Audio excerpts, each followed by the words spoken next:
What's going on, everybody? Welcome back to the Double Dribble Podcast. This is episode 11. Of course, I'm Destin. And I'm Drew. That's Drew right there. Been a minute, Drew. We got some things to talk about. Absolutely, man. And today is October 7th. And, we're getting ready for the season. We got some things coming up. But first, we're going to talk about this incident that happened with Draymond and Jordan Poole. So it was a report that came out the other day that there was an altercation between Draymond and Jordan Poole, which led to Draymond punching Jordan Poole in the face. And we just thought it was one of those things where teammates got into it, and then things happened, punch was thrown, and then they kind of broke it up or something like that. And we just thought that was just tempers played or something like that. Yeah, like when I first saw the post and people were talking about, like there was an altercation and he punched him, and I'm thinking like, okay, it's probably just like small stuff. Like he might have like punched him in the chest. It wasn't anything serious. It was just they had to break him up. They got into a tussle. They had to break him up, something like that. That's what I'm thinking. And they're talking about potential disciplinary action. Okay, like maybe. I'm thinking just like average, run-of-the-mill type things that happen in training camp. Man. That was about 50 times worse than I expected.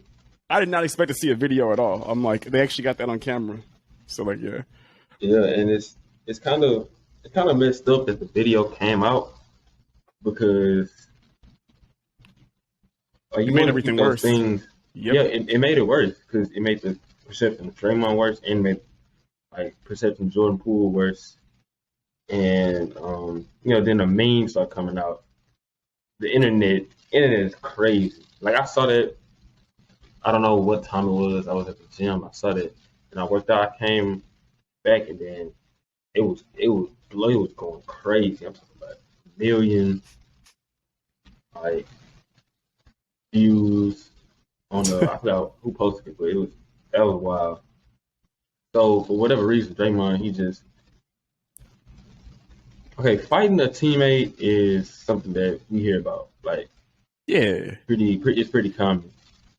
But from the video, the way he went about it, seemed like they were just talking trash to each other.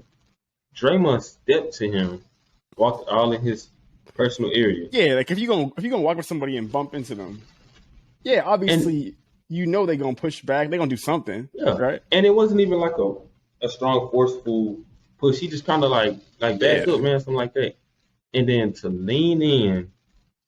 And at first, when I first saw the video, I thought he knocked him out. I thought so too. I still think he knocked him out. Did he not knock him out? I don't know.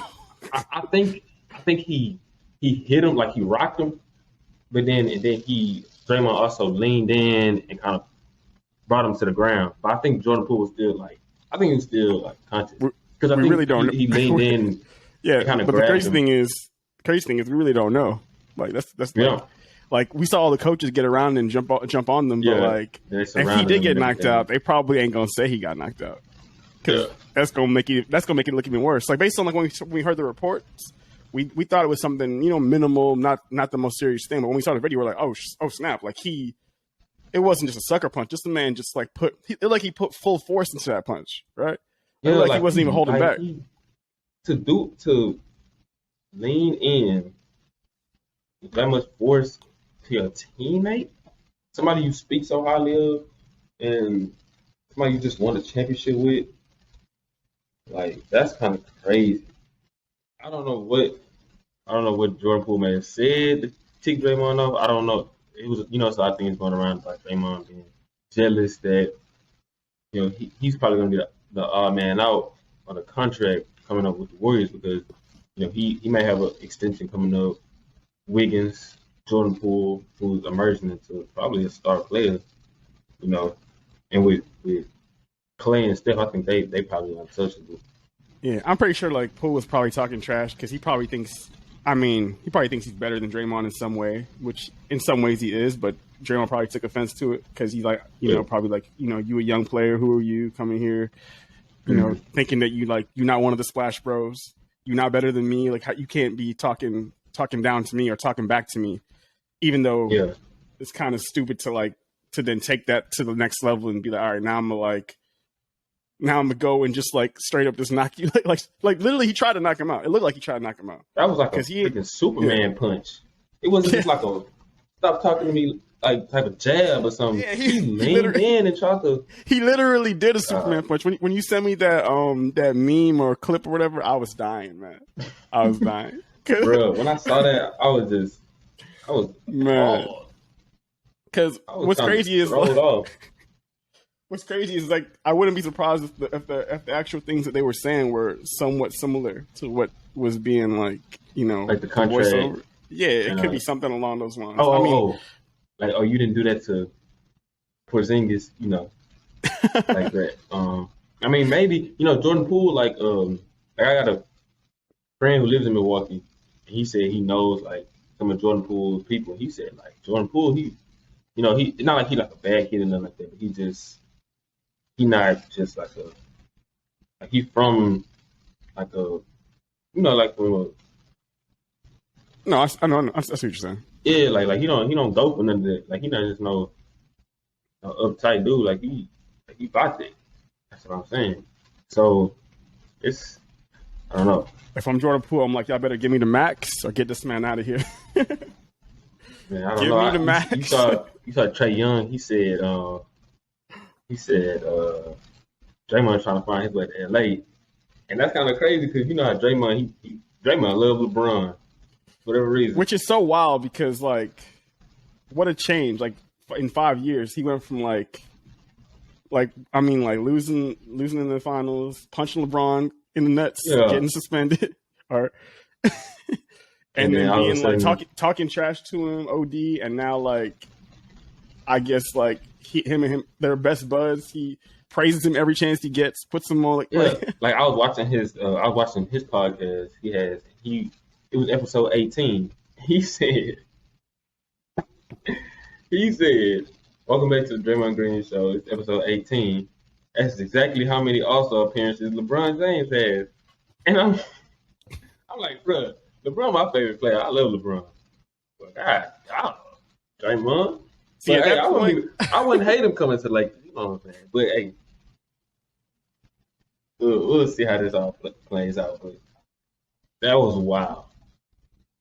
I think LeBron. One more thing on that. I think LeBron probably did a lot of stuff that we don't see off the court. Yeah, true. For Draymond. I know they're investing partners, especially with that Lobos tequila.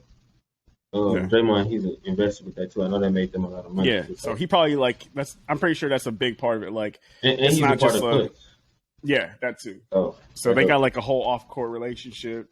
Yep. Like, that's probably why he's going to do that, and he's going to. There's things that we don't see that they're pretty close on, I'm sure. So yeah. But anyways, on to just real quick on the Draymond thing. What do you think like, the punishment is going to be? Oh, the last time we seen an incident something like this was like Bobby Portis. He got suspended like 8 games. If I'm them, you got to suspend him at least like 5 games. At least 5 games. Because I would have said maybe not necessarily if everything was kept under wraps and we didn't get to see the video. But now, like, if I'm Jordan Poole, I'm already pissed that he did that. Right? I'm already mad. Like, I'm right. But now everybody sees it. People are gonna be coming at me and talking to me like, "Wait, you let Draymond do that to you? Like, you're just not gonna say nothing. You're just not gonna do that. You're just gonna let him do that, and then he's gonna play starting the season. No, like, let's get off scot-free. Nothing. Like, no, I don't think he's gonna be happy with if there's no like disciplinary thing. So I feel like you kind of got to do it. And Draymond's not stupid. He might have did that he's definitely like an impulsive dude. Like, you could tell. I don't think he was like plotting to do that. Right? He just something you could tell. Like, he's a dude that he can't keep his emotions under wrap pretty often. Like, we see it in the regular season. We see it in playoff games sometimes where he'll get technicals and he'll struggle to like keep himself under control. So I think he just did that impulsively and he lost it. got really mad, like just went full Might force. have been having a bad day. Or yeah, Superman punched this man. But look, like after this, after this is over, I'm sure he's thinking back and he's like, "Man, I messed up." Right? Like he knows he messed up. He knows he should probably get something, like if not just a fine, maybe a suspension. Like he's not stupid. He knows he should get something, especially now that the video's out. Nah, like he knows. So I don't think I don't think it's gonna be something like if they suspend him, Draymond's gonna be like really mad and it's gonna cause some like massive issue. I think the massive issue has already been caused, and that's gonna be Poole. Like I think like if Poole, however Poole is this season or how he is going forward, whether or not he wants to stay on the team, I think that's something that's already it is what it is. Right? Yeah, and I was just talking to Trey about this earlier. Trey, stop dipping the smoke, man. Yeah, man. Anyway. Like I told him that we were gonna be on. He's like, nah, man, I can't. I'm busy. I mean, I don't know. Maybe he's working, but yeah. But I was telling him about that earlier. I was like, Dre, he probably ran KD out of town with all that old miss. KD probably was gonna leave anyway, but that Draymond situation didn't help. And now got the situation with Jordan Poole. Then you're gonna have to make the Warriors make another decision if y'all can't pass the relationship.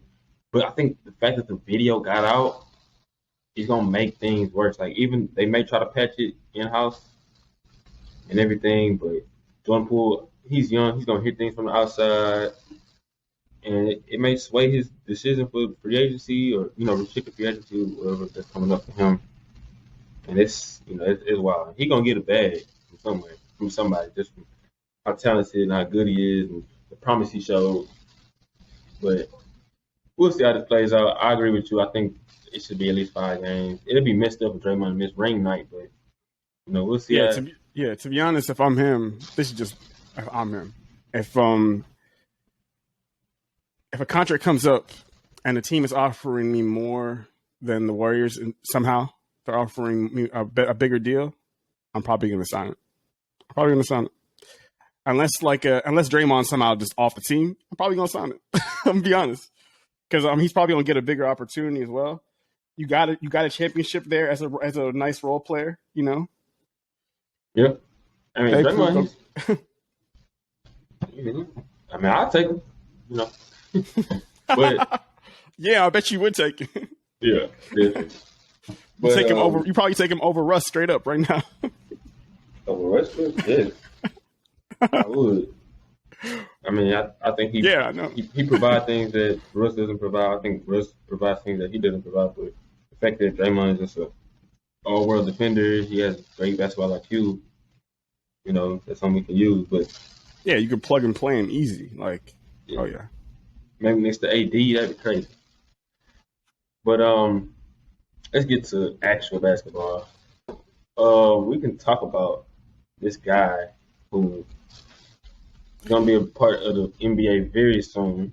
Yeah. Speaking of LeBron, people talking about how he's the best prospect since LeBron, which he might be. But did you see what Richard Jefferson said? I saw Richard Jefferson. This man killing me, man. So he said that he's I think Richard Jefferson is trying to create controversy. No, it's absolute cap. Noise. Yeah, I know. Yeah, I'm sure he is, but it's not true. It's not even close. Like there's been. He said that he would have went number 1 if they were basically in the same draft.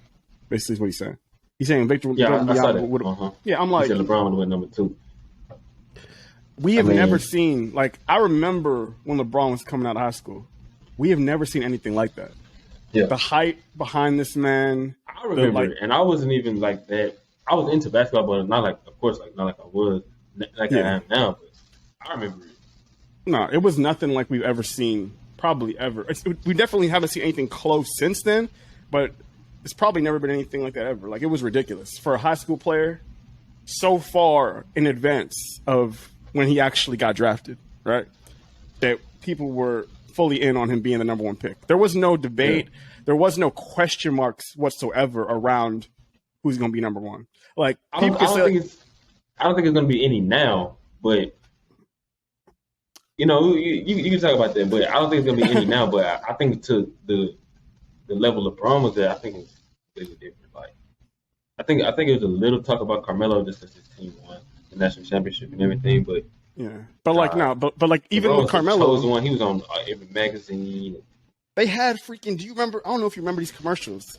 they had these LeBron commercials of like he was like the Messiah, or like they had like they had like a. I mean, they didn't like literally call him that, but like there was like a pastor. I can't remember who it was. It was like a pastor in a church, and they were talking Bernie about. Mac? Yeah, it was Bernie Mac. Yeah, and he was talking about like King James. Mm-hmm. And they were like doing like hallelujah.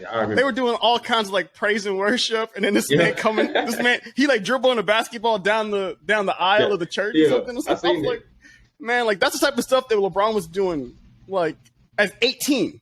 And that's the type of like that was the type of media campaign. I remember he used to have those commercials where like it was like old washed LeBron or really old LeBron and like young LeBron, and he's talking to the older version of himself. You probably didn't peep these. You remember these? Yeah. He had like a ridiculous media campaign behind him, plus the Chosen One thing, plus like it was on a whole nother level. Victor Wembanyama, like people are just now starting to get hip to like we kind of had a brief conversation about him like I think like last year maybe or like a while ago. Yeah, we were talking about we talked about him a little bit because we saw some like some. I was like, bro, what? Yeah, we saw some clips or whatever of him, but. People are just now starting to really talk about him now, and it's still nowhere close to the level of what people are talking about with LeBron. It's nowhere close. Let's talk about his game. I know you had like a bit of a hot take. I wanted to hear it, but I'm gonna go first. I think just from watching him, you watch clips against. I mean, you see him play up with friends and at friends. And it's ridiculous. His height, like his wingspan, his skill. And I seen a video of him like from a year or two ago, and like you said, he put on weight. He still doesn't have like NBA weight, but yeah, I think he gained like 15 pounds, 10, 15 pounds, something like that. Yeah, and he still like he has a body to get a lot more muscle. I can see him even on like a Rudy Gobert muscle level, and his skill level at that, like he's like a combination of like Kevin Durant and Rudy Gobert to me. That's kind of what I see. He kind of like Kevin Durant and Rudy Gobert. This dude's skill set at that size is like unprecedented. It's like if Kristaps Porzingis all of a sudden developed a handle and fade away and like when I saw like his 3-point shot and like some of the perimeter shots that he was making, it was reminding me of Kristaps. I was kind of joking. I was calling him Croissant Kristaps. but yeah, like your friend. but like he doesn't have like Kristaps didn't have that handle and didn't have that like ability to take you off the dribble, drive in, finish, spin move. Yeah, he didn't have that. Like a point guard, but he looks like he has like a great fundamentals as far as like handling the ball and everything. It's ridiculous, and I think I would say like a cross between like I think KD and Gobert is right, and then a little bit of Kristaps. Yeah, like pre-injury Kristaps, like Kristaps, KD, because like he doesn't move to the level of KD, obviously, but he moves way better than Kristaps. But he got the shot, and Kristaps had it that size, like where he could pull it from like deep, and he has like the rim protection, and he has the rim protection. Not ability. I would say like potential. Light, like Rudy Gobert light. I would say, because I still got to see more. But I saw a video of him. Like he can reach to steal a ball while being backed up in a great position to slide his feet. That's that 8-foot wingspan. And you saw that, right? The dude had the ball tucked right here. Wembanyama had a hand on the ball and was way further back. I'm like, this alien. Yeah, his wingspan is 8 feet. It's ridiculous. It's insane. Crazy. But and I think so. Just real quick. No, yeah. I think regardless of like who you are, you have to pick this dude number one. Like whoever like small doubts you think can come with him. And even if you like Scoot Henderson, the upside is probably like unlike we've ever seen. So I Okay. think, like regardless of injury or anything, this dude is the consensus number one pick, and whoever um is the number one pick on their draft lottery day, they're gonna be like they're gonna have his jersey. Just like I got this AD jersey on, they're gonna have his jersey. They're gonna have Wembanyama on the back, and they're gonna All have right. number one because this dude's gonna be the number one pick. Okay. So I almost agree with you. I mean, I agree. He's definitely the best prospect. He should be the consensus number one right now. He has the highest ceiling potential of anybody in this coming class. It's not even a question on that. Do you think he has the greatest potential to reach that? Do you think he has the greatest likelihood to reach that potential? Like you saw Scoot in that same game where he dropped 37. You saw Scoot look Going crazy, fantastic, right? And he had almost had like a double. Like that Right. dude. That dude is the truth. And like he got the handle, he got the explosiveness. Yep. He got the shot too. Like he looked ridiculous. He doesn't have like we've seen things similar to what Scoot can do, but it's still like very impressive. And obviously, what Wembanyama, what Wembanyama's doing is, or Wemby, whatever you want to call him now, Wemby.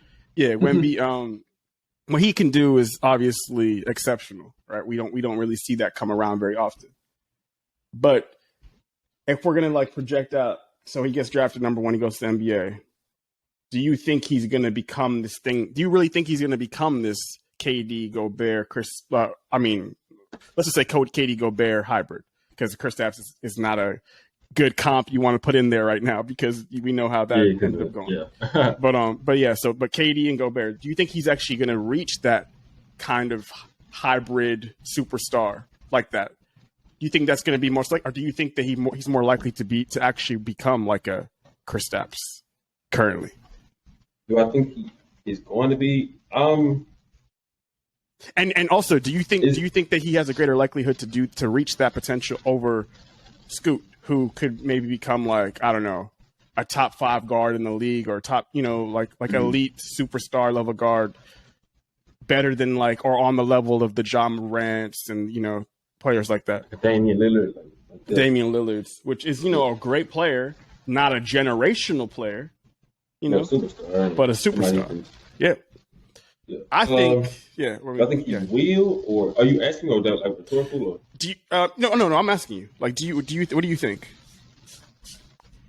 It's rare that the players pan out to what you think they're gonna be. Like it's very rare, and it's times that you, even when you're the number one pick, you're the number 2, number 3, like. Just looking back on some drafts, like and LeBron. Going back to LeBron is one of the rare people that he actually lived up to the hype. Exactly. It's very rare for players to actually, like, when you see all these crazy pre-draft like projections, like, oh my god, this dude's gonna be the next this. Yeah. Think about go back down the years though. Think about it. How many times do those dudes actually become that thing that we were talking about? When we're like think about the years and we're like, damn, this dude's gonna be the next blank, right? And then and then it's been years since they've been in the league, and we're like, oh snap, were they really saying that? And it's like, I guess, like, they just they're a good player, or they're this guy, but they're not.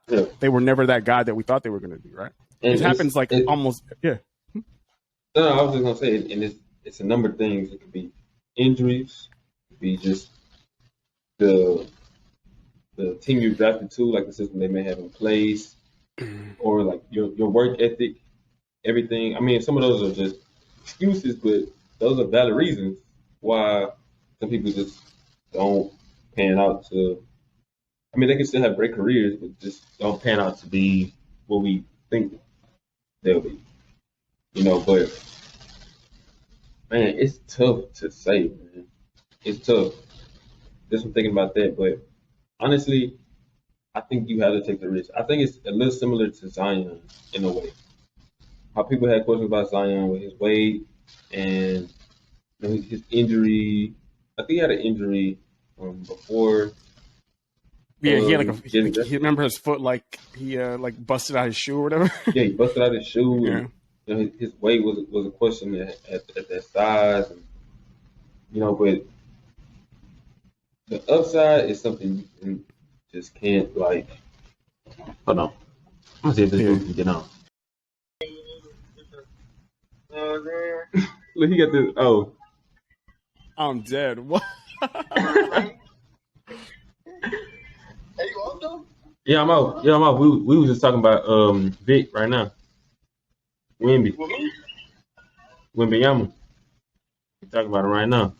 That's a little guy right there, my boy. Yeah. Yeah, but, You off? yeah, I'm gonna be on the way home. Let me know when you get on. All right, bet. All right, buddy. All right. My fault, man. No, you good. But like just similar to Zion, I think you have to take that risk because the potential. If you trust the medical staff, you can trust that this guy can work hard enough to be. Because I mean, what he is now is ridiculous. What he can be is, I don't want to speak too crazy, but it can be goat like, like for real. Just from the size and everything, you can't pass this up. All And right. you like you just can't. So let me get into my real concern then. This is my take, and I don't wish on anybody, because even if he has a great long career and he becomes a superstar player and one of the all-time greats, it still won't make what I'm going to say incorrect here. All right. And so hopefully he can stay healthy and he could become that player. But my biggest concern is the injury issue. That's my biggest concern. Because I know you mentioned Zion, but Zion's what, 6'9", I think. Right? Zion's 6'6". Oh, I'm tripping. Not even 6. Yeah, he's like 6'6", so he's not even that tall, right? And his issue is he needs to drop weight. His frame is not the issue. He said he just needs to lose weight, right? And he lost the weight, right? Wemby, he is 7'4" or 7'5", depending on who you ask, depending on what you look at. They said 7'5". Yeah, 7'5". He's 18 years old. He's not even possibly done growing, right? Remember, Giannis came into the league. Hold on, Giannis came in the league at 6'9". Giannis is 6'11" now. Almost 7 feet. Right? Yeah. Now, Wemby is 7'5", 7 foot. Yeah, let's say 7'5", right? He could get Yao Ming level height potentially, right? Already to me, him being so tall, I'm worried, right? If he was 6'10" with the same skill set, I would be like, I would be actually happier about his prospects if he was 6'10" and had the same skill set that he has right now. And I know everyone's like, wait, but like the extra step, the being 7'5" is what makes him so unique, and he makes him such a, but it also makes him that much greater of an injury risk. Look at the history of the league. This is what I was looking at. Yeah. Look at the guys that height. Ask yourself, and not even just that height, because I'm gonna go one step further. But you can just look at those guys that height. But if you look at the guys that are built like relatively frail, kind of underweight for their height, Yeah. You can't find one that stayed healthy. You can't find one that had a long career that was durable.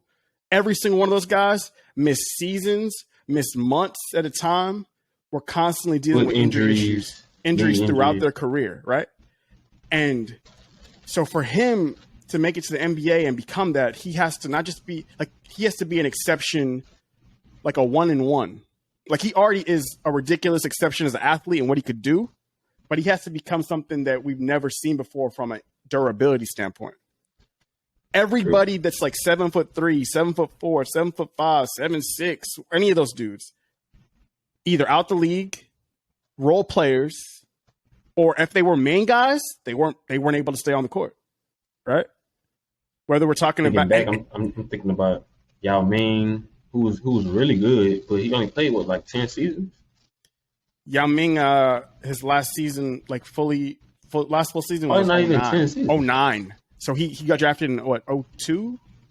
Yeah. He was so drafted right before LeBron, right? Yeah, 2002 to 2009, basically.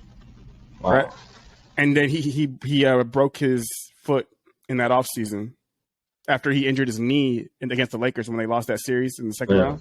Yep. Game 3, I'm getting flashbacks now. Game 3, Yao Ming goes down. We still push the Lakers to 7 games. We're out Yao, right? But the damn man, that team. Okay, anyway, but and no team the whole series. Too. No team the whole series too. Pattier. It was Artest, young AD, young Brooks. AD was going crazy. Young Kyle Lowry as well as a backup point guard.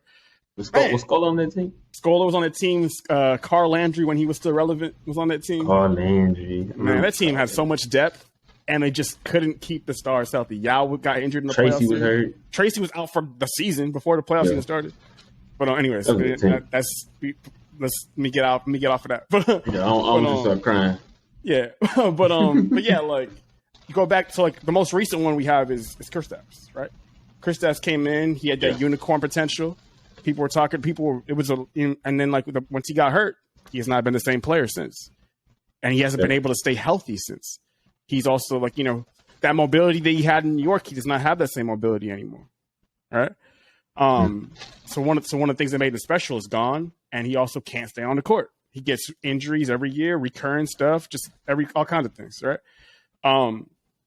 But so like if you go throughout the history of the game. You go back decades, man. You can go Walton out the gate. He had a great career early on. Won an MVP, won a championship, Finals MVP, won the only championship the Blazers have. Mm-hmm. Then got hurt, foot problems, knee problems, back problems, just all kinds of issues.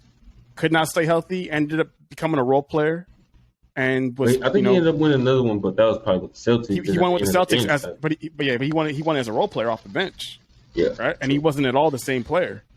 And then his career was cut short. Ralph Sampson. When I see this dude, when I see Victor Wembanyama, I'm reminded of old clips of Ralph Sampson. That's the only player that I remember. Ralph Sampson was 7'4", could handle the ball. Couldn't handle to this level. Nice, man. But he had range. He could pull up. He had and he was built very similar to how Wembanyama was built, right? And he made 3 or 4 All-Stars. Early in his career, I think it was second year he was All-Star, and third, fourth year he's All-Star. Then knee problems start coming up, and then he injured his knee multiple times. Injured his it was just he got hit with a multitude of injuries, and he could not stay healthy. Career got cut short. I think he played 8 years, something like that, 7-8 years. Wow, 8 years.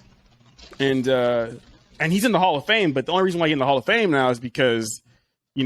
Really from back then when he played, it was and also the NBA Hall of Fame is a little different, but it was more of he made it a long time ago, right? He probably wouldn't have made it today if he was playing in the league today and he got his career cut that short and was a 4-time All-Star, he's not gonna make the Hall of Fame. I think because the era that the NBA was in at that time kind of helped him. I think if he had the same type of career in the 2000s or you never know because Yao Ming made it. So, but remember Yao made it because he's. you're right. I love Yao. This is not any shade on Yao, but he made it because he's Chinese.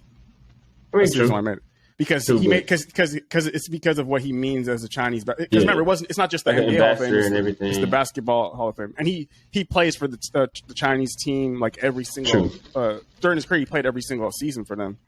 It was more of it was beyond just his NBA thing or whatever. But yeah, I really the expectation for me is that I expect him to get hurt. The question isn't a matter of if; it's a matter of when. Yeah, to me, it's a matter of when. So if I'm drafting him, I gotta draft him, and I gotta do everything I can to try and make the situation optimal. I gotta if I'm when I was thinking about it, I'm if I'm on a team that's drafting him, people might disagree with this, but I don't care. I would do what the Cavs are doing with Evan Mobley. I would draft him. I would start him at the 4.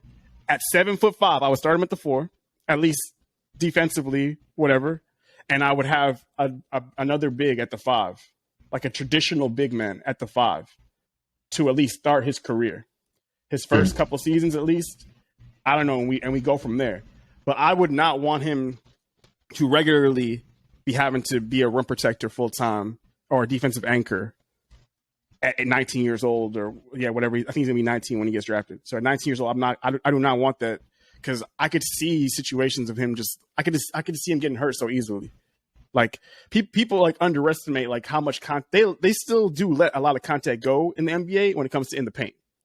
Yeah, like there's like they call a lot of stuff on the perimeter, but like defensively in the paint, like there still is a lot of contact. And for somebody that at his size and his weight, he's gonna be guarding dudes that outweigh him and physically are bigger than him every single night. They're gonna test them too. They're gonna test their ability. See, because and whenever we watch these games, like I've seen like the G League games that we watched, and we seen any of his highlights, we don't really see him really going up against dudes that big. Let's just be honest, we really don't. You know who I just thought about? Somebody you missed. Chet Holmgren. As soon as he plays against, and that wasn't even nothing serious. I mean, that wasn't even. That wasn't even like something like, like somebody tried to test him or something. He was just trying to contest the shot.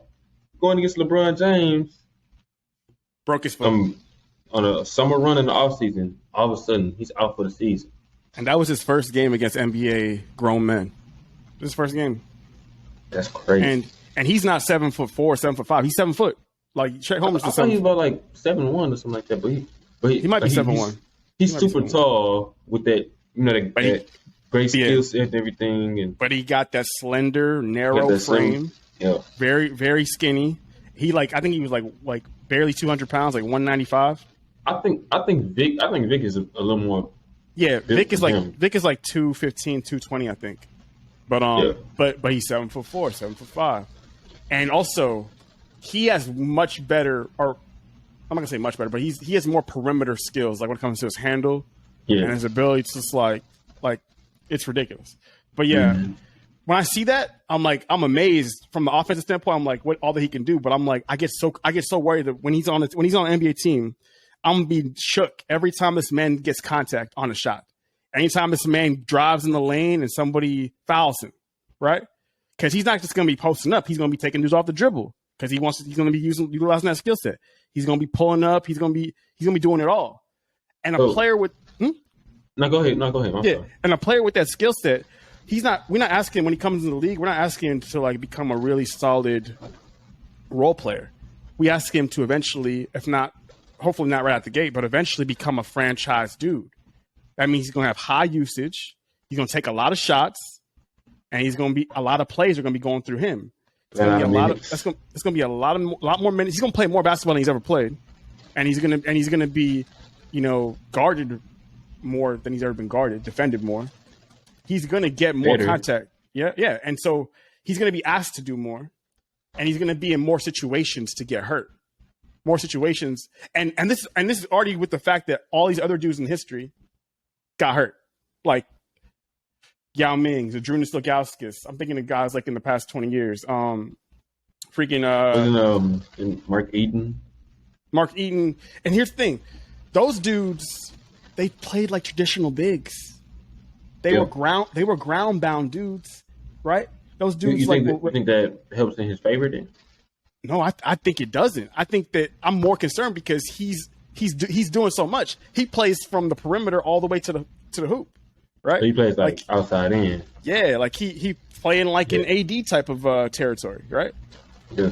And we've seen AD's had injury issues. It hasn't been he like had like every freak injuries, but but like it happens, right? It's not like and it's gotten worse. Like earlier in his career, AD would get hurt. He missed like 10, 15 games a season, right? But the last 3 years, he's been missing way more than that, right? And so, shout out AD, man. Now, hopefully, AD. Yeah, the last year that he was legitimately greatly, like in a great health standpoint, was the bubble year, 2020. Yeah, the championship. But so like and AD is nowhere like when it comes to like his frame, his size. It's nowhere to the level of Wembanyama. Like it's in a much better spot for me. Same, like and AD has like muscle. He has like like the best case scenarios of these type of unicorn dudes at this height and frame is AD and KD, and they're 6'10", 6'11", right? Mm-hmm. And these dudes like, and these dudes still missed like hundreds of games. Yeah, right. KD. Yeah. He's been kind of injury prone too. Like, Yeah, people don't really talk about it, but yeah, like KD, like he's missed like back in OKC, he had a stress foot fracture or whatever. he broke his foot. Missed the whole season. Yeah. Apart from that, he was pretty healthy in there for the most part. But lately, in Golden State, he missed like half a season. I remember with like a calf injury. Then he also had the Achilles. He had the Achilles, and then he of course missed the whole season because of that. And then in Brooklyn, he has not been able to stay healthy each season. Yeah. Right. And so I'm like, I'm very concerned, and I hope like if whoever drafts him, I feel like that's what I would do. I would try and go the Mobley route, and if you can do it, and that might make it a little bit easier on him coming into the league, and see if he can maybe come into form, get a little bit better physically, maybe fill out his frame a little bit more. I don't know, but I'm just like I still think regardless, I expect him to get hurt. I expect him going in to the league to miss a lot of games. Like I would say, like I wouldn't be. I would probably if I was like a betting man, this is messed up. But like I would probably expect him to miss like 100 games his first 5 years in the league, at least, right? And so like Chet Holmgren go miss his whole first rookie season, right? That's 82. Yeah. And so like it's and we talked about him like that's because we both like Rockets fans. I think you way more than me. And you were saying the main reason why is just because that frame is kind of scary. That was my biggest reason why I was out on getting Chet, and he got hurt. I didn't expect him to get hurt that fast. I expected him to get hurt like during the season, maybe miss like a run. Yeah, I expect maybe he's going. Yeah, I think some people contribute that to like the floor, but I don't think the floor like the and one more thing on that. Pete, I don't know if you knew about this, or a lot of people didn't peep this. That play that he got hurt was the first play of the game. It wasn't the first, but it was like the first minute. Yeah, it was like the first minute. I was watching the game. Yeah, it was the first minute. It was and like the whole thing with the floor didn't happen until like almost like second like late in the second quarter when people started complaining about the floor. The floor wasn't wet yet, right? The game literally just started, and so it's like. It's a freak injury. They were slipping and everything, but that was later in the game. But the contact and everything at that frame, man, it's kind of scary. But look, let me ask tough question. Okay. My dog Andrew, you have the first overall pick in this draft. Are you drafting this dude?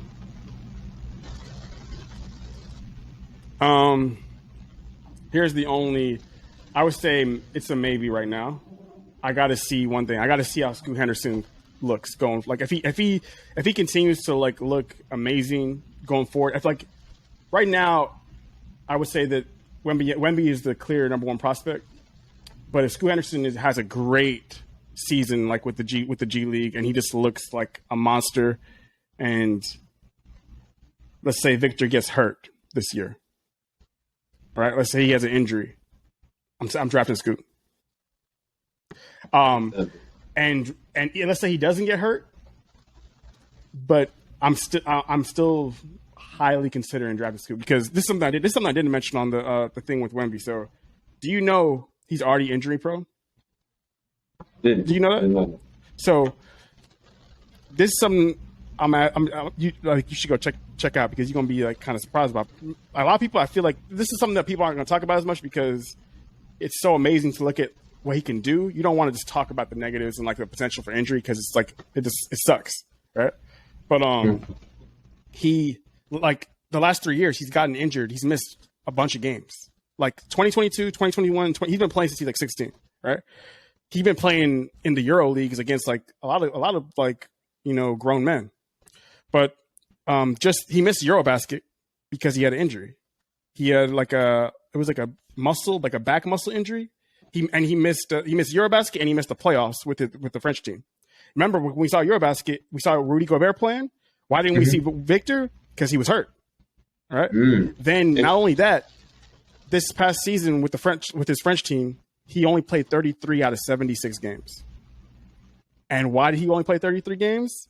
Because he had a shoulder injury, bone contusion, missed 2 months. Right? Mm.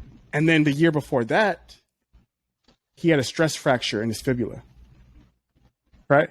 And he missed 8 weeks. So he missed over 2 months with the stress fracture, right? That was back when he was 17, right? And then before that, he broke his finger and he was out for a month. So he had broken finger, stress fracture in his fibula. We got a shoulder bone contusion injury, knocked him out for 2 months, and then we had this back muscle injury, or whatever, knock him out of Eurobasket and the playoffs. That's each year he's been playing professionally. He's been getting hurt, and he's not just missed 10 games here; he's missed months. And he's just 18 years old, and he hasn't even begun to play the most amount of basketball he's about to play. Now, that to me is a red flag after red flag. But if he stays healthy this year, because this will be the first year in 3 years that he stays healthy, doesn't get hurt. If he plays most of the games and he looks good and he continues to physically maybe get a little bit more weight on himself, then I feel better about it. But right now, I'm very cautious, and right now it's up in the air for me. Right now, I would probably say I'll draft him, but it wouldn't take a lot for me to say no. I'm gonna take Scoot. And so that was really interesting. They don't really talk about it, and I have yet to do my in-depth research on his injury history. But that was pretty interesting. Like everything you broke down, he played 30. You said 33 of 72 games. 33 of 76 games. 33 of 76, and he was supposed to be right next to Rudy Gobert in the Eurobasket. He was supposed to be playing with him. He was supposed to be backing him up or playing alongside him. That's pretty interesting. I mean, his concern for injury was always a question for me. Just from the size and the frame and everything, but knowing that he's already been hurt kind of makes you think. Yeah. But I just think as like an organization, if you're the GM of an organization and you don't draft this man, yeah, it's probably gonna be fired the next day. Yeah, probably. You probably honestly, like most GMs, you probably have to do it, right? Yeah, because of the potential. Yeah, everyone's gonna look at you crazy, especially if like the 1 in a billion, like if the chance that he does pan out, oh my goodness, you're gonna look really stupid, right? So I think most GMs probably have to do it. I think the only out for a GM to not do it is if he gets hurt this year. If he gets hurt this year, that's probably the only way that they could probably. And like Scoot Henderson's looking like, oh my goodness, this dude's gonna be something else, right? Yeah. Then I think that there's a possibility then. But like, yeah, if he's like at least relatively healthy, doesn't have anything serious happen, yeah, you probably got to do it in most situations. And especially you're a bad team, you roll the dice. You see if it pans out, take the chance. Because if it pans out, it's gonna be all time potential. But yeah, I expect Scoot's gonna play more. Like, if you're just gonna ask me right now, who's gonna play more games in their NBA career? Scoot's gonna play more games. It's no question in my mind, right? Yeah. But the question is, how many? Lower to the ground, So yeah. it's Yeah. And he's physically like he's built, right? Yeah. He's built for his fight. Like I think it's worse. Like the injury concern is more of a concern the bigger you go with tall players. Like when you go like 7 foot and up and things like that, it gets more of a concern.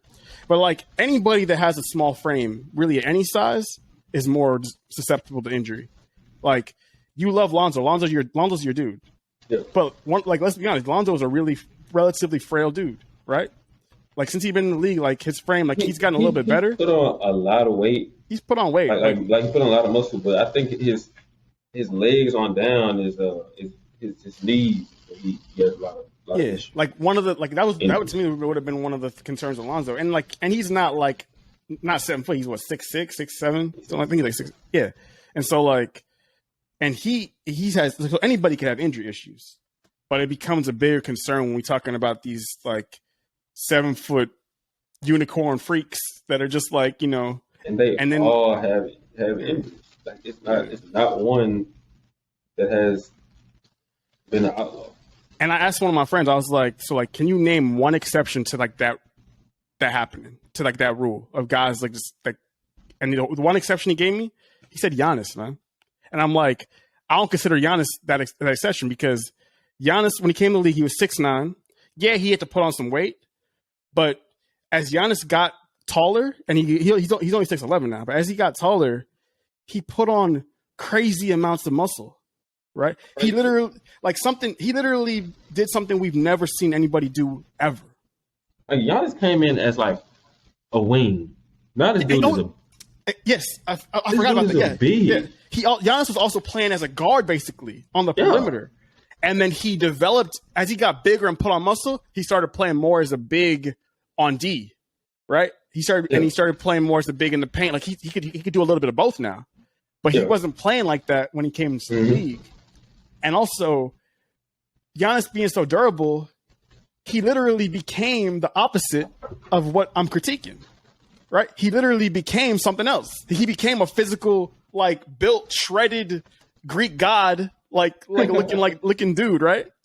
Giannis isn't still the same dude physically that he was when he came in as a rookie, right? Not even close, right? No, and so if you're going to tell me that, Victor's going to come in the league and he's going to undergo the greatest physical transformation, he's going to be a 7'4" granite or something like that,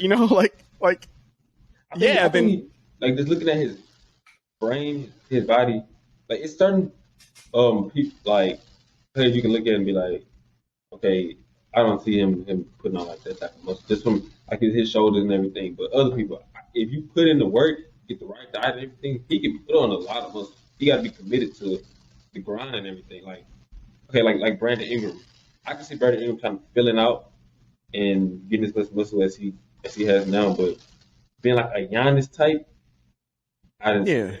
Like even with KD put on a lot of muscle and weight and everything. He's still like skinny. Yeah, Giannis on the other hand, Giannis was skinny. This dude is a Hulk.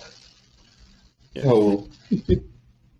I think he can, but I think with Giannis though, I never thought Giannis had like a bad frame. I just think he just needed to add weight, right? Mm-hmm. Like I think he always had like a pretty solid frame. He just needed to put on some pounds.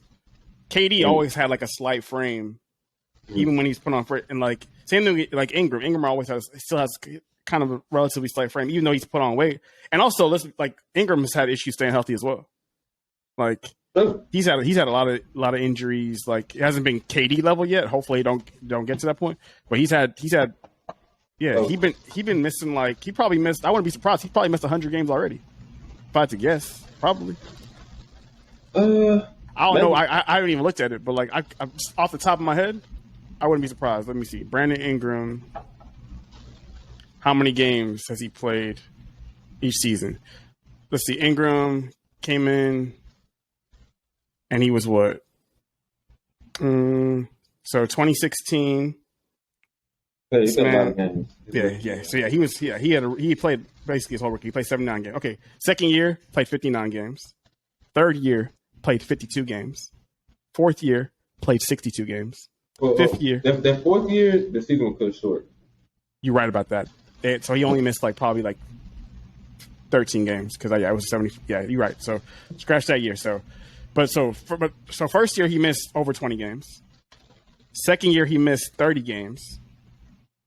His third year he missed 13 games.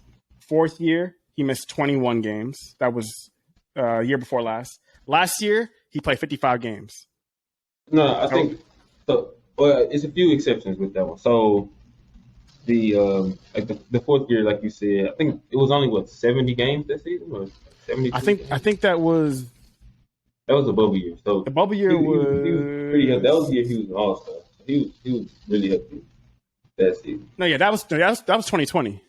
But that year though is the year I'm saying that he only missed I think it was probably 11 or 13 games, something like that. And 2020, it was only 2021, it was only a 72 game season. The season didn't start until. Okay, so he only missed. He only missed 11 games. But last year he missed at the beginning, and that's when the Pelicans record was so bad. To start off the season, they were terrible. And because he wasn't playing, Zion wasn't playing, they were out there looking bad. So last season he didn't miss a lot, but he hasn't been the healthiest guy for sure. Yeah, he still missed. I think I have to go. I'm not about to do the math, but I still think he's missed probably 100 games still. Yeah, even with that. Yeah, right. and so like and so that and he's been relatively healthy. Like that's just it's crazy. But yeah, yeah, it's gonna be very interesting. I'm gonna be tuned in to Victor, this whole process. No, it's it's must see TV for sure. Like absolutely, for sure. Richard Jefferson is an idiot, by the way. But yeah, I mean, I hope he doesn't. It's pretty interesting hearing about the injury history that he's had already. That's something I didn't know about. But I wish him the best. I was just talking to a friend. I was like, it'd be crazy to see Victor with LaMelo. That'd be crazy. I want to see because I think Charlotte is going to be a lottery team. I don't know if they're going to be a bottom 5 team. No, it would be. Yeah, that would be a really good second option. I mean, I guess like he would be the first option, but LaMelo's going to have the ball. It's going to be a great duo, or with like Tyrese Halliburton, something like a great point guard to help him. It'd be nice. Let's see. Yeah. Oh, and also, like the question you asked me about drafting Wemby, it also depends on another thing: how KPJ looks this year. Because KPJ is coming into that role, then I don't care really if regardless of how Wemby has any injuries or anything, I'm probably still gonna draft him. But if Scoot's looking amazing and KPJ is looking like he's like good but not like on that level, maybe I don't know, maybe I'm not sure. And also, like I said, if Wemby gets hurt. Then yeah, that's another factor. But so yeah, probably that's the 3 things I'm looking at: how Scoot looks, whether or not Wemby stays healthy this year, and how KPJ looks. Those 3 things. But like that's also, I don't think we're gonna get the number 1 pick. But if we do, then yeah. Yeah, I mean, y'all. I mean, the Rockets I think they're gonna be much better. We're still gonna be bad. We can still but I think it's still gonna be like a lottery team. Yeah, but I don't know if we're gonna be number 1 pick. That's the only thing. I mean, it could happen, but I don't know. I just doubt it's gonna be the case. I think. Maybe I'm like getting too hyped, but I feel like we could win 30 games this year, which sounds so like. I don't think that's a reach at all. And so that's very possible. And so yeah. Especially, which sounds terrible to say. Like, damn, I think we could win 30 games this year. It's improvement. I mean, it's from 17 to 20 to 30. Yeah. I think it's improvement. If the Rockets win at least 30 games, I think Coach Silas' job is safe. And when you win 30 games, I think you're competitive in a lot of other ones as well. Yeah, and the league is about to be. Yeah, this is gonna be a great season. Right. And especially how the Rockets looked, and they playing right now. Playing Toronto, Jalen Green had a good first half.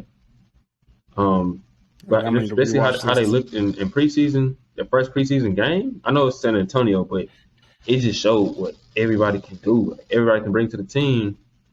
And we already know what KPJ and Jalen Green can bring. They showed in the past.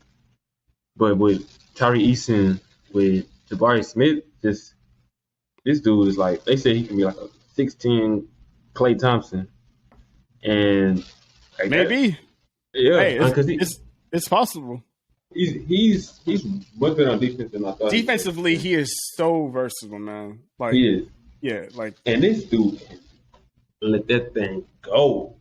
Yeah. Like this dude, did you see the pass KPJ like rocking it to the corner? Yeah, that was nice. And he had that pull up 3. Nah. Pop. I actually kind of like that. I kind of like that. I mean, obviously, it becomes a kind of shooter like Klay level. That's going to be ridiculous. But I do like that kind of, 6'10" Klay Thompson thing. I like. Did you? I don't know if I told you that nickname that I like for him, the locksmith. Did you hear that? Yeah, you told me. Man, I love that nigga. I saw him locking up Jalen Green in practice. Yeah, Jalen Green is like and fast. You saw how he was moving his feet, like yeah, man. for a 6'10" dude to be playing defense like that, Mhm. that's going to be something else. That's great. And I wonder, are they going to start Sengun and him? It's like front court. I believe so. I know they signed that one dude. What is it, like Fernando? It sounds like a 3-year deal. And the Rockets still got Boban, right? Yeah, but I don't know if he's going to stay on the roster because I think we got too many guys. We might not keep him. He might end up getting cut. But nah, they're starting Sengun because you could tell like the way that we run an offense. We've been running a lot of offense through him. Yeah, and he's like a great passer. He's like I think it's going to be very fun to watch because I get like a lot of like he's not anywhere on that level and he doesn't play the same way, but like Jokic type vibes from him. Or even like if we go to like an older player like Vlade Divac. I get some Boris Diaw from him. Yeah. He give me Boris Diaw. He's got a similar build, yeah. Yeah, and Boris Diaw was a great passer too. Like when he played with the Spurs, Charlotte, he was. Like I wouldn't be surprised if Sengun becomes like one of the he's not like obviously Jokic is the best passing big and it's nowhere close. Well, like he could be like in the top 3, top 4 passing bigs, maybe second best. Who knows? But, probably so. But I wouldn't put it past him at all. What's Sengun about? Like 6'9", 6'10". He's 6'10". Oh, okay. 6'10". Yeah. He's pretty tall. So we gonna see. Tyree Easton looks like he's a really good 2-way player with has great potential. Super athletic. Also can also very versatile defensively. Can move his feet on the perimeter. Can switch. Like we gonna be able to really good drafts. Yeah, we're gonna be able to do like some switch all defensive lineups for sure. The only one that won't be able to do it is probably Sengun because he's not gonna be able to switch. But but no, like he could come in and play some small ball 5. Him and Jabari together. I can see some situations like that. Yeah, that's the only. I'm kind of torn because I want to see the team improve, and play better, be better year by year. But also but they could potentially have one of the greatest prospects ever join that team. Yeah, that's what I'm saying. Yeah, or you can just be sorry, and then get this dude big. And you got him. You got Jabari. Here's the thing, though. You got Jalen Green. I just don't think anybody's going to out-tank the tank leaders this year, which I think it's a 2-way tank race, and I think everybody else is going to it's going to fall to the wayside. And I think that's the Spurs and the Mormons, the Jazz. but yeah, I think it's going to be OKC as well because OKC has some talent over there as well. I mean they got Shea, who's a beast, but he's hurt. Yeah. They got Luke Dort, who's hurt. Yeah, Chess out. Who's hurt. They still got Josh Giddey. They still got Terrence Mann. They still got Darius Bazley. Yeah. Who do the Spurs have, though? They have Keldon Johnson. And Utah damn near gave away everybody. I guess they still have Clarkson. But they still have some. They still have some people. I mean, they signed Colin Sexton. They got Taylor. Oh yeah, you're right. Yeah, I forgot. Yeah. They got Laurie Markkinen. Still got Jordan Clarkson. Still got Mike Conley.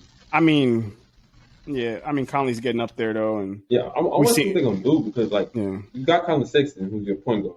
Yeah, and save money to. Yeah. And then you still got Mike Conley on the roster. But is his contract about to expire? Yeah, I think so.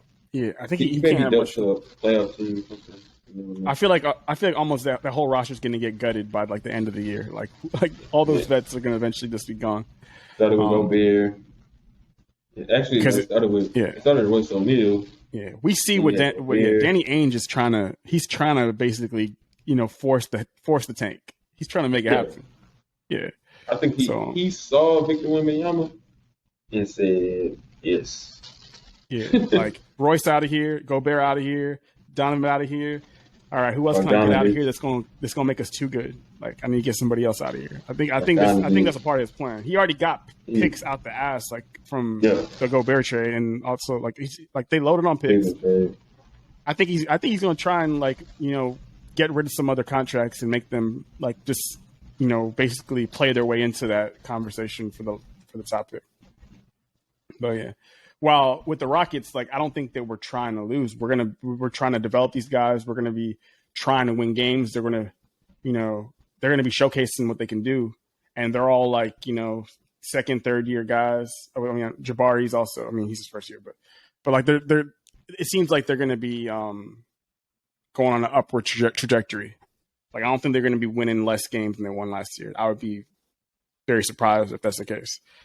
But we'll see. Yeah. Hey man. Way used to hecking shots. Way one of my favorite players too. And my top 5 players, I would say I watched. It'd be AI, LeBron for sure. D Wade, be Jason Kidd. Okay. It'd be a lot of people don't know this. Steph Curry. I don't really speak so much on it, but when this dude came, see, I had a feeling it was. I didn't. Yeah, you confirmed it just now, but I always had I had a feeling it might be. Yeah, Steph Curry. I mean, like when this dude I stopped speaking on it so much when him and LeBron started playing each other in the finals. I was like, man, this dude fucking with LeBron legacy. Yeah, because now people talking crazy like, oh, Steph better than LeBron. People been saying that. Oh, Steph better than LeBron all the time. He won this sport, but I was just so happy when he had this final performance and they finally gave him the Finals MVP. I could see the emotion in his face. I remember watching this dude as a rookie. I hated Monte Ellis because I'm like, Monte Ellis being a hoe. Like, let this dude shine. He was battling. I remember a game he was battling with Kobe. Him and Kobe was going back and forth. And then Warriors got a chance to win it at the end of the game. Curry had a great game. Monte Ellis gonna take the game on the shot and miss. I'm like, man, this is a hoe. And then I was like kind of bugged out. I'm like, man, at least I had those ankle injuries. Man, that seems like that was a century ago when it was a debate between Monte Ellis and Steph Curry. Like what? And I remember those. I remember so vividly, like watching the Friday night game at my grandma's house. Like it was just so vivid. But yeah, I remember him. Like he had a great second half of the season. Like he was playing excellent basketball. Monte Ellis is like one of those players he's like one of those forgotten players that you only gonna know him if you were really a hoop head during the time that he was playing. He get like 25 points a game. Like he was cold. But yeah. Who your like favorite players like you watch? Okay, so back when I really started watching basketball, this is gonna be a very random list right here. I think I know one. I know one got to be like Bibby. Yes. Yes, man. Bibby was my dude. On those Kings team, that was my favorite player on those teams. I loved those Kings teams, man. I watched way too much of them in like the early 2000s. So yeah, Mike Bibby would definitely be on there. T-Mac would be on there, like peak T-Mac. Talking about back when he was, even when he was in Orlando before he got to Houston, and then also when he's Houston, just of course, injuries change a lot, but yeah, T-Mac was definitely on there for me. I probably this is one that like I don't know how much you really well.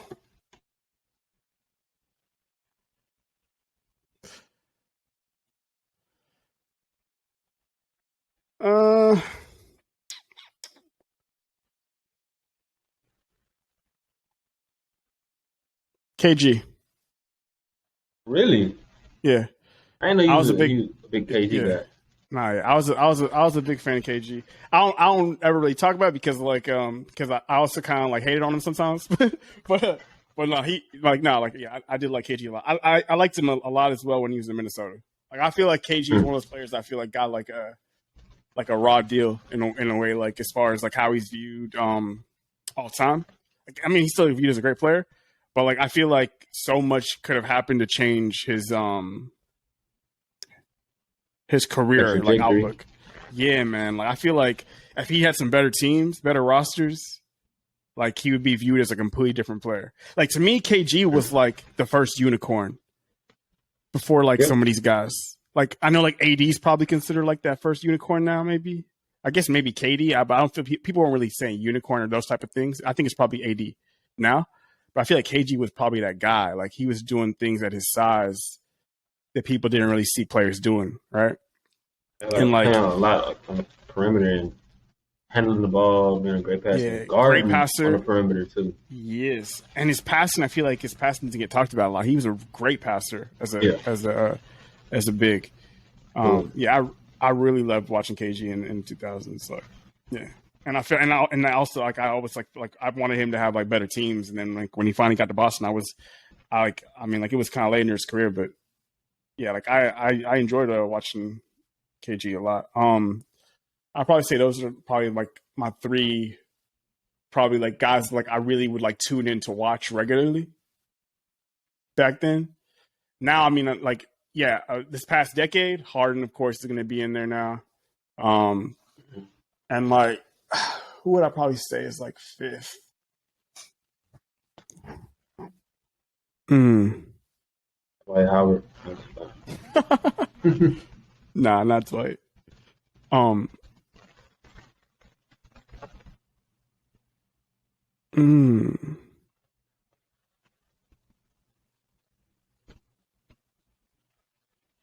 Probably will be LeBron. Will be LeBron.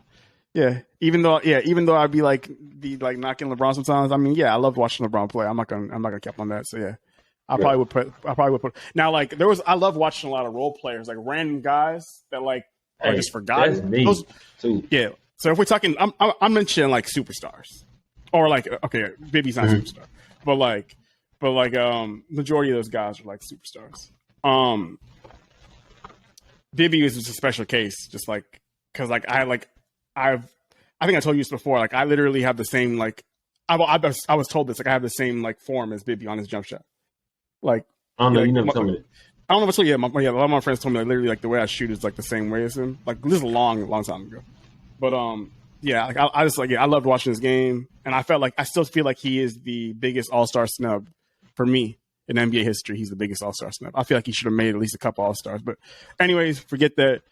I would say those are like my top five, probably going back since I've been watching. But I probably like, for stars, majority for stars. But like guys, like there's a lot of random guys that I just like love to watch, like just play basketball and enjoy. Like here's a random one, Ben Gordon. You remember Ben Gordon? Yeah, I remember Ben Gordon. I used to love watching Ben Gordon, man. Especially when this man would get hot. Like nobody's really gonna remember this dude because he was never a star, really. Yeah, man, when that dude would get hot, it would be something ridiculous. So yeah, like I loved watching. Yeah, I love watching him.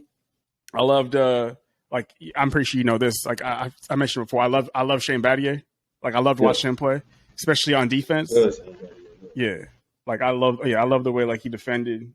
And, like he did like so many little things. Like that's when like if there's anybody that made me really appreciate watching like someone play D on the perimeter, it was that dude for sure. But yeah, like what's another like really like prominent role player I love to watch? Like right now, I love watching Alex Caruso. Like he's one of my favorite players. Not just role players, he's one of my favorite players. Y'all dropped the ball on that one. Y'all sent y'all kept him. Y'all kept Horton. Here's who Taylor Horton Tucker over Caruso, and then somebody for an older Caruso type. Only to send Horton Tucker to the sunken place in Utah. I saw that one pic that you posted on like I think it was on IG or something. I don't know why. I know like it was. I know you weren't like it wasn't supposed to be funny, but it was killing me. It was like it was THT like it was like really dark, and he was dribbling in like in the Utah uniform. Yeah, that shit looked so depressing to me for some reason. Yeah, that dude did not want to be in Utah. That looked so sad. Like it looked like he did. Like man, it looked like he was not happy doing that. Man, I mean, I posted because I still support THT. I want to see him. Yeah, I mean he gonna get opportunities. I wouldn't be surprised. Yeah. Danny Ainge gonna give him all the starters minutes. Lead us. Definitely get an opportunity. Man. But no, what's going on with these preseason games? Oh, like they really playing? Like they playing like damn near the full game. Yeah, Jalen Green hooping. Yeah, I thought they were just gonna play like the first half. I guess like they actually playing for real, like the whole thing. Yeah. All right. Well, that's a wrap. Episode 11. We're gonna be back very soon with our NBA season preview. We're gonna have some special guests on. I can't wait. Man, do you got anything else to say? Nah, man. It was good to do this again, man. Get to be Yeah, back man. on this. It's been a minute, but we gonna be this next season gonna be crazy. Nah. Can't wait. Whew. Thank y'all for tuning in. All right, man. Yes, sir.